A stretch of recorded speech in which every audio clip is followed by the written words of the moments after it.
Hello guys, welcome back to comic Hind. हम आ चुके हैं अवेंजर्स के 42nd पार्ट में। तो अगर आपने चैनल को सब्सक्राइब नहीं किया तो कर लीजिए। तो चलिए शुरू करते हैं। जैसा कि हम लास्ट वाले एपिसोड्स में देख चुके हैं, फीनिक्स फोर्स ने काफी ज्यादा सुपर हीरोज को और विलेंस को टेलीपोर्ट कर दिया है एक व्हाइट हॉट रूम में। उनको एक दूसरे के साथ लड़ने के लिए फीनिक्स की शक्तियां भी दी गई हैं और जो भी लड़ने के बाद लास्ट में बचेगा वही उसका नया होस्ट होगा। अभी लेटेस्ट इको और नामोर के बीच में फाइट चल रही होती है और वो भी ओशन के नीचे। नामोर हमें बताता है कि जब वो बच्चा था और उसे ज्यादा स्विम करना भी नहीं आता था, तब उसने एक शार्क का खून किया। वो थी एक बुल शार्क जो कि मुझसे बहुत ही ज्यादा बड़ी थी। मैं उसको सतह पर ले गया और उसे पत्थरों पर पटक दिया। फिर मैंने उसे तड़पते हुए देखा। जब मेरी माता को पता लगा तो वो बहुत ही ज्यादा गुस्से में थी। उसने मुझसे कहा कि तुमने ऐसा क्यों किया? क्या तुम भी अपने पिता के पास रहना चाहते हो सतह में, जहाँ लोग खाने के लिए किसी को नहीं मारते जबकि दिखावे के लिए एक दूसरे को मार देते हैं? तो मैंने झूठ बोला कि शार्क ने मुझे काटने की कोशिश करी। तो उन्होंने मुझे कहा कि हमने ऐसे अगर सभी चीजों को मारना शुरू कर दिया तो हम अकेले ही बचेंगे। बट मैं उनसे सहमत नहीं था, क्योंकि जब मैंने कुछ को खत्म किया तो उसके बाद मेरी दहशत वहाँ बन गई। कोई भी मेरे रास्ते में नहीं आया। मेरी माता को भी मुझ पे गर्व हुआ। एज अ प्राउड एटलांटियन उन्होंने मुझे सैल्यूट किया। उन्होंने मुझे कहा कि उस शार्क की बॉडी को मैं लेके जाऊं एक गहरी खाई में, और वो भी अकेले। वो मेरी बाजुओं के लिए काफी हैवी थी बट मेरे दिल के जितनी नहीं। मैं उसको ले जाते हुए रोया भी, इतना कि पूरी दुनिया में टाइड्स उठने लगी। मैंने उस शार्क को नीचे जाते हुए देखा। वहाँ उसे भूखे केकड़े और बैराकूडास ने खा लिया। उसी दिन मेरा लास्ट आंसू बहा था, वो लास्ट आंसू जो फ्यूचर किंग ऑफ एटलांटिस बहाने वाला था, क्योंकि शार्क तो उन आखिरी में से होने वाली थी जिनको मैं मारने वाला था। क्योंकि मैं ये पक्का करने वाला था कि कोई भी मुझ में अपने दांत घुसाने के लिए सोचे भी ना। अगर मैं मरा तो ये सी भी मेरे साथ मर जाएगा। मैं ही वो हूँ जो धरती को रेगिस्तान बनने से रोके हुए है। बट कभी कभी किंग को भी हेल्प चाहिए होती है और मुझे शक्ति चाहिए स्टार्स की। मैं सभी धरती वासियों को जलाने नहीं वाला, बस कुछ को छोड़कर। मुझे ये बस चाहिए इसलिए ताकि मैं उन पे अपना दबदबा बना के रख सकूं। मैं हूँ एटलांटिस का नामोर। मैं 7 समुंदर का राजा हूँ। जल्दी ही मैं किंग बनने वाला हूँ हेवन का। मैं बनूंगा असली फिनिक्स। यहाँ हम देखते हैं कि शैंग-ची और कैप्टन अमेरिका के बीच में फाइट चल रही है। शैंग-ची हमें बताता है कि ये शायद देखने में लगता होगा, बट पंच करने के लिए मैं अपनी फिस्ट का यूज नहीं करता। ये फिस्ट तो एक आइसबर्ग के टिप के जैसा है जो सी के ऊपर बस दिखता है, बट सब कुछ उसके नीचे है जो पंचिंग के लिए यूज होता है। मैं पंच करता हूँ अपने शोल्डर से, मेरे हिप से, मेरे हेड से, मेरी फीट से, मेरे दिल से, मेरी यादों से, मेरी इंटरनल एनर्जी और मेरे ची से। मैं पंच करता हूँ अपनी बॉडी और आत्मा से। यहाँ हम देखते हैं कि उसने कैप्टन अमेरिका को बहुत ही ज्यादा पीटा है। कैप्टन कहते हैं ये अच्छा है, मुझे फिर से मारो। शैंग-ची हमें बताता है कि इस पंच के लिए मैंने काफी सालों से मेहनत की है। मैंने अपने नकल्स और उंगलियों पे पुशअप्स किए हैं, अपने फिस्ट को ग्राइंड किया है टूटे हुए ग्लास से। मैंने खुद को भी हिट किया जब तक मैं पक्का नहीं बन गया, क्योंकि मैंने अपने किसी भी पार्ट को कमजोर नहीं रहने दिया। तुम्हें ऐसे ही पंच करना चाहिए जैसे आग होती है। वो कहता है कैप्टन मेरी तुमसे लड़ने की इच्छा तो नहीं है। तो कैप्टन कहते हैं मुझे भी सेम फीलिंग है, बट फिनिक्स ने हमारे लिए कोई ऑप्शन नहीं छोड़ा। उसने किसी को तो अपना होस्ट बनाना ही है। उसने जिनको भी बुलाया है वो यही डिस्कस कर रहे हैं कि किसको नहीं बनना, बट हमने ये डिस्कस नहीं किया कि किसको बनना चाहिए। आई नो ये सही तो नहीं होगा, क्योंकि हमें पता है जो भी फिनिक्स का होस्ट बनता है उसके साथ क्या होता है। बट जब तक हम इस टूर्नामेंट को नहीं रोक सकते, हमें इसके आउटकम के बारे में सोचना पड़ेगा। अभी मेरे फेस पे पंच करो। और वो कैप्टन को एक जबरदस्त मुक्का जड़ देता है। शैंग-ची बताता है कि आग जलाती है और पीछे वेस्ट छोड़ जाती है, बट ये तुम्हें गर्मी भी देती है और पालन पोषण भी करती है। इसके साथ ही नई लाइफ भी बनती है। इसकी फ्लेम के साथ हम शक्ति को बना भी सकते हैं। उसी स्पिरिट के साथ मुझे फिनिक्स की आग को कवच के जैसे यूज करना होगा। मुझे इसको ऐसे यूज करना होगा जैसे किसी ने ना किया हो, जिससे मैं जन्म दूंगा एक नए स्टाइल के वुशु को, जो वे होगा फायर बर्ड का और वो होगा कॉस्मिक कुंग फू। मेरा नाम है शैंग-ची, मास्टर ऑफ कुंग फू, और ये घातक हाथ हैं फिनिक्स के। मैं अपनी पूरी आत्मा लगा के पंच करूंगा, बट मैं उड़ने की बजाय चलूंगा। मैं अपने माइंड में किसी को भी नहीं घुसने दूंगा। मैं किसी की भी जान नहीं लेने वाला, चाहे कुछ भी हो जाए। तभी हम देखते हैं कि फिनिक्स ने उसको गायब कर दिया है। कैप्टन कहते हैं नहीं, वो जीतने ही वाला था। तो जेन कहती है कैप्टन ये प्लान तो अच्छा था, बट मुझे लगता है फिनिक्स को ये पसंद नहीं आता कि जब के खेलने वाली चीजें खुद से प्लान बनाए। तो ब्लैक पैंथर भी कहता है कि शैंग-ची का पिता बेईमान विलेंस में से एक था। मुझे लगा था उसके बेटे की आत्मा के अंदर भी डार्कनेस तो होगी जो फिनिक्स को पसंद आएगी, बट मुझे लगता है वो अपने पिता के कदमों पे नहीं चलने वाला। तो जैन कहती है अगर हम खूनियों की बात कर रहे हैं तो नामोर भी जीत चुका है। मुझे बाकियों का तो पता नहीं, बट इको की आवाज अभी भी मेरे दिमाग में है और वो भी चिल्लाते हुए। मैं जानना चाहती हूँ इसने उसके साथ किया क्या है। तो ब्लैक नाइट कहता है उसने वही किया है जो वो बाकियों के साथ करने वाला है, जो अभी उसे फेस करेगा। तो कैप्टन कहते हैं हम ये गेम्स नहीं खेल सकते, लोग मरने वाले हैं इससे। तो ब्लैक पैंथर कहता है स्टीव मैं तुम्हें एश्योर करता हूँ ये कोई गेम नहीं है। तो कैप्टन कहते हैं इस पक्षी ने हम पे कब्जा किया हुआ है, हमें यहाँ से निकलने के लिए कुछ ढूंढना होगा ताकि बाहर जाके हम फिनिक्स से लड़ सकें। तो ब्लैक पैंथर कहता है तुम्हें चाहे पसंद ना आए हमारी फाइट यही है। मैं नाइट हॉक से घंटों तक लड़ा हूँ बट फिनिक्स ने मुझे खुद ही चूज कर लिया। हमें ये भी डर है कि अगर हम हार गए, बट उससे ज्यादा ये है कि अगर हम जीत गए तो क्या होगा। तो अमेरिकन ईगल कहता है मुझे वो डर नहीं है। तो ब्लैक नाइट कहता है अगर हम जीत गए तो क्या होगा, क्या ये अवेंजर्स वर्सेस फिनिक्स होने वाला है जैसे कि पहले हुआ था, बस इस बार हम में से कोई फिनिक्स होने वाला है। तो लॉगन कहता है नहीं अवेंजर्स नहीं होने वाले और तुम में से कोई भी फिनिक्स नहीं बनने वाला, ज्यादा टाइम के लिए तो बिल्कुल नहीं। तुम लोगों ने म्यूटेंट से पहले ही काफी कुछ लिया है, अभी तुम्हें फिनिक्स नहीं मिलने वाली। तो जेन कहती है वो यही तो चाहती है कि हम आपस में लड़ें। तो लॉगन कहता है ये कह भी कौन रहा है, तुम ही हो ना वो जिसने थॉर का हैमर उसका नाम चुराया था। तो कैप्टन टिचाला से कहते हैं हम में से यहाँ कोई मरने वाला है अगर हमने उस स्पेस बर्ड को वापस नहीं भेजा जहाँ उसे होना चाहिए। तो वो कहता है क्या होगा कि अगर धरती ही वो जगह है जहाँ उसे होना चाहिए, क्या पता वो किसी वजह से यहाँ आई है। हमें दोनों के लिए रेडी रहना चाहिए, जो फिनिक्स में है और जो फिनिक्स के बाहर है। तो यहाँ हम पहुंच चुके हैं अवेंजर्स माउंटेन में। मून गर्ल जो कि बाहर आ चुकी है वो कहती है मैंने तुम्हारे टेलीपोर्टर को ठीक कर दिया है और उसे लॉक भी कर दिया है फिनिक्स के रेडिएशन सिग्नेचर के ऊपर। तुम्हें लगता है क्या अगर हम उसको माउंटेन की जेल में भेजेंगे तो वो उसको रोक पाएगी। तो गोरिल्ला मैन कहता है वो सेलेस्टियल का रिब केज है, वो उसको होल्ड कर लेगा। तभी उनको ब्लेड कहता है कि हमें ऐसा तभी करना है जब हमारे पास कोई भी ऑप्शन ना बचे या बर्ड यहाँ से उड़ने की ट्राई करे, तब तक हम बाकी अवेंजर्स को बाहर निकाल सकते हैं। तभी शैमू उनको कहता है हमारे किंग उनको वापस भेज देंगे या उनकी एशिस को।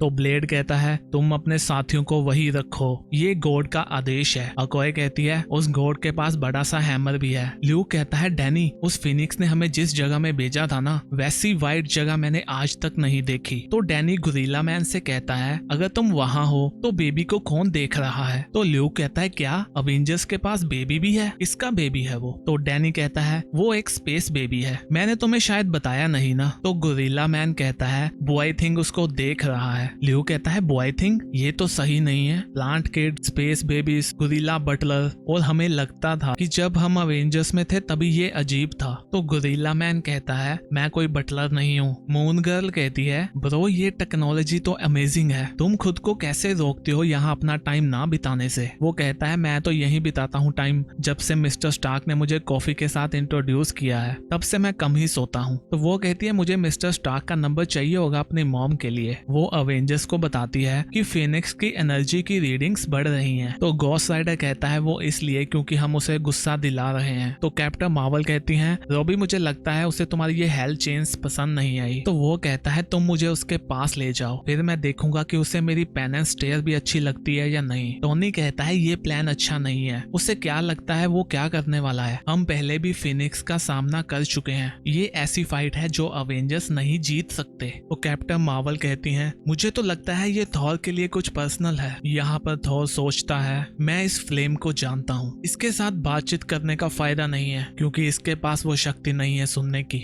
ये बस एक उबलता हुआ इमोशन है, ये अपने मकसद के लिए किसी को भी हर्ट कर सकती है, ये बहुत ही ज्यादा घमंडी भी है। मैं हूँ Thor Odinson, thunder father of Asgard, मुझे फिनिक्स से नफरत है बट ये नहीं पता कि क्यों है। यहाँ हम पहुंच चुके हैं स्टोन हेंज में। ब्लैक नाइट कहता है इबोनी ब्लेड को एक टूटे हुए स्टार स्टोन से बनाया गया था जो कि हेवन से आया था, वही स्वर्ग जहाँ पे फिनिक्स प्लैनेट्स को जला देती है। तुम दोनों ताकतों को एक होता हुआ देख सकते हो। दी फिनिक्स नाइट के हाथ में उसके सामने होती है रेड विडो। वो कहती है तुम्हारे पास तुम्हारी स्वॉर्ड है बट तुम उसे नहीं चलाते, बोलते ज्यादा हो, मैं तुम्हें सिखाती हूँ ब्लेड को कैसे चलाया जाता है क्योंकि जब मैं अपने वाला तुम्हारे में घुसा दूंगी। यहाँ हम पहुंच चुके हैं बरमूडा ट्रायंगल के ऊपर आसमान में। यहाँ फाइट चल रही है शाना और अमेरिकन ईगल के बीच में। लॉगन हमें बताता है ये लोग ऐसे एक्टिंग कर रहे हैं जैसे ये फिनिक्स बनना नहीं चाहते, जबकि वो एक दूसरे को मारने का ट्राई कर रहे हैं, जैसे कि वो उड़ना भी नहीं चाहते। तुम्हें क्यों लगता है कि मैं क्लोसस को क्यों कहता था मुझे हवा में फेंकने को?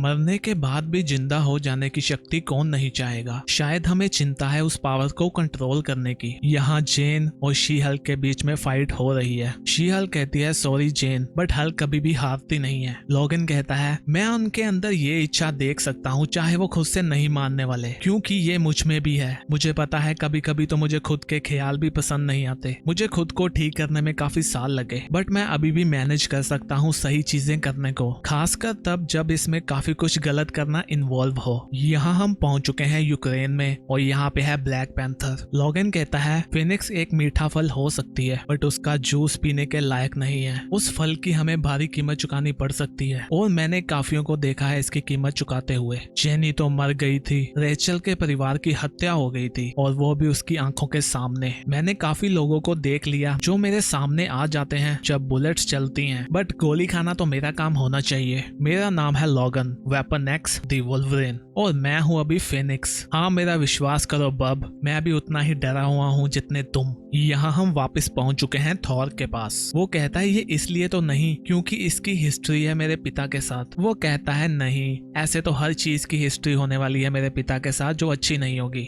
ये कुछ और है, ये मेरा कनेक्शन है उस फिनिक्स के साथ, कुछ ऐसा जो मैंने फील किया है। गॉड मेरी हेल्प करे, ये तो किसी फॉर्म का लव है। तभी फिनिक्स वहां आती है। वो कहती है बहुत हो गया, मेरी कोई इच्छा नहीं है तुमसे लड़ने की। गॉड ऑफ थंडर, ये टाइम है तुम्हें अपनी मौजूदगी का पता चले, वो सीक्रेट जो तुम्हारे पिता ने काफी सालों से छुपाया हुआ है। मैं तुम्हें यहाँ सब कुछ बताने आई हूँ मेरे बेटे। तो गाइस इसी के साथ ये पार्ट खत्म होता है। नेक्स्ट पार्ट देखने के लिए चैनल को सब्सक्राइब कर लीजिए। वीडियो अच्छी लगी तो लाइक भी कर दीजिए। हम भी मिलते हैं नेक्स्ट वीडियो में, तब तक के लिए बाय बाय।